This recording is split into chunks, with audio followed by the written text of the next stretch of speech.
What's up sa inyo mga anak? Ako nga pala si Papa Doms. Nagbabalik na naman tayo sa isang nakakagutom na video.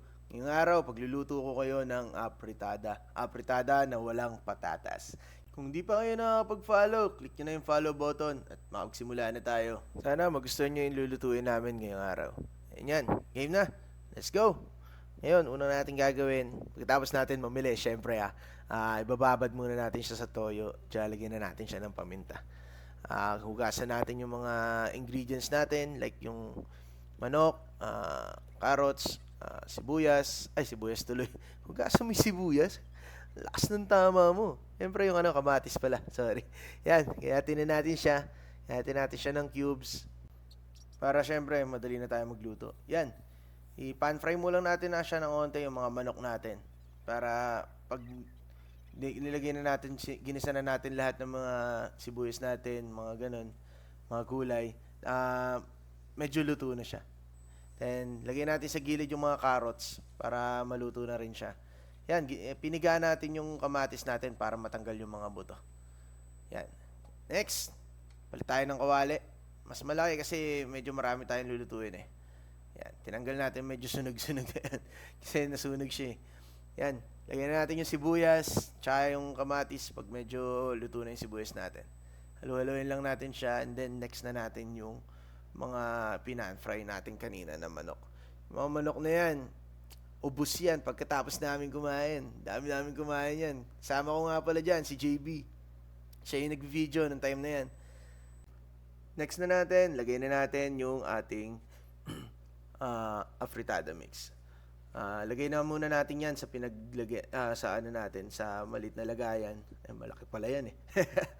Tapos, i-dissolve muna natin siya sa pinagpapakuluan natin ng pang-afritada natin para mas mabilis siyang matunaw. Kayo ba, ano ba ginagawa nyo? Dinidiretso nyo na ba siya sa kawali o ganyan din yung ginagawa nyo? Comment nyo naman kung ano yung kung ano yung type na ginagawa nyo pag naglalagay kayo ng mga afritada mix, ganun. Yan. At sa halu-haluin ko lang siya para mas ma-dissolve siya. Nga pala, nakarating na kayo sa ganitong part ng video natin, sa kalagitnaan ng video natin. Ano naman yung mga susunod na pwede nyong request para maluto natin sa susunod, para matry natin? Yan. Hintayin lang natin siya maubos lahat ng mga nasa lagayan natin para hindi masayang yung lasa, syempre. Okay? Yan. Halu-haluin lang natin yan. Pagkahalo natin, lagay na natin yung mga carrots na isinabay natin kanina, i-pan fry dun sa manok natin. Yung nilagay natin sa gilid. Yan, sama na natin yan. Kasi wala tayong patatos eh.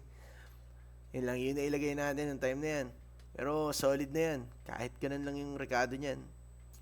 Pakuluan lang natin siya. Hintayin lang natin siya maluto. After nyan, kumukulo na yan. Onti na lang yan. Malapit na natin siyang kainin.